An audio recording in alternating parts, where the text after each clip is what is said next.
আসসালামু আলাইকুম। পবিত্র রমজান উপলক্ষে আজ আমি আপনাদের সাথে শেয়ার করব সবার প্রিয় মিষ্টি দই।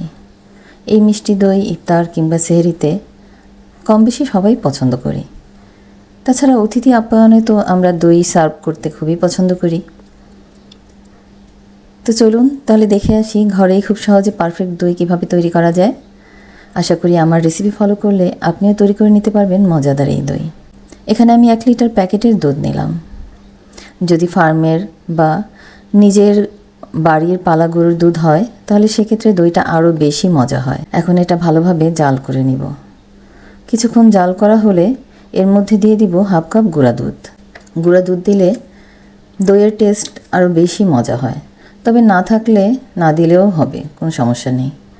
দুধটা জাল হতে থাক। এখন আমরা তৈরি করে নিব ক্যারামেল। এর জন্য একটা প্যানে হাফ কাপ চিনি দিয়ে দিলাম। চিনিটা দিয়ে অপেক্ষা করতে হবে। যখন পাশ দিয়ে ব্রাউন হয়ে আসবে তখন নেড়ে দিব। খেয়াল রাখতে হবে যাতে বেশি পুড়ে না যায়। ক্যারামেলটা যদি পুড়ে যায় তাহলে দইয়ের স্বাদ তেতো আসবে। এই তো দেখেই বুঝতে পারছেন ক্যারামেলটা পুরোপুরি হয়ে গিয়েছে। এদিকে দুধটাও জাল হয়ে ঘন হয়ে গিয়েছে। এখন এই ক্যারামেলটা ঢেলে দিব এবং নাড়াচাড়া করে মিশিয়ে দিব।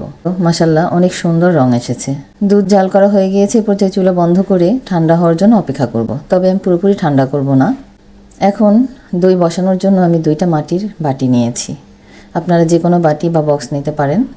এবার আমি কিছুটা বীজ দই এই বাটির চারপাশে লাগিয়ে নিই। এটা অপশনাল, আপনি চাইলেও দিতে পারেন, তবে দিলে দইটা খুব ভালো সেট হয়। এই তো 2টো বাটি তৈরি হয়ে গিয়েছে।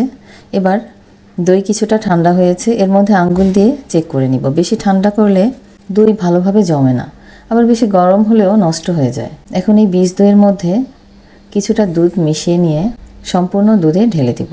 এবার ভালোভাবে নেড়েচেড়ে মিশিয়ে নিব। তারপর যে বাটিতে দই বসাবো সেই বাটিতে ঢেলে দিব। একটা ফয়েল পেপার দিয়ে বাটির মুখ ভাবে বন্ধ করে দিব। এই তো বাটি দুটো রেডি।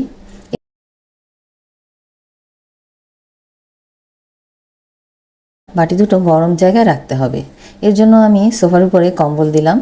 এর মধ্যে বাটি দুটো বসিয়ে ভালোভাবে ঢেকে দিলাম। এখন আমি অপেক্ষা করব 5 ঘন্টা।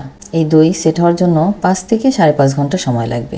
5 ঘন্টা পর আমি এটা বের করে নর্মাল ফ্রিজে আরও 2-3 ঘন্টা রেখে দিয়েছি। ফ্রিজ থেকে বের করে নিয়ে আসলাম। এই যে দেখেন কতটা পারফেক্ট হয়েছে, মাশাআল্লাহ।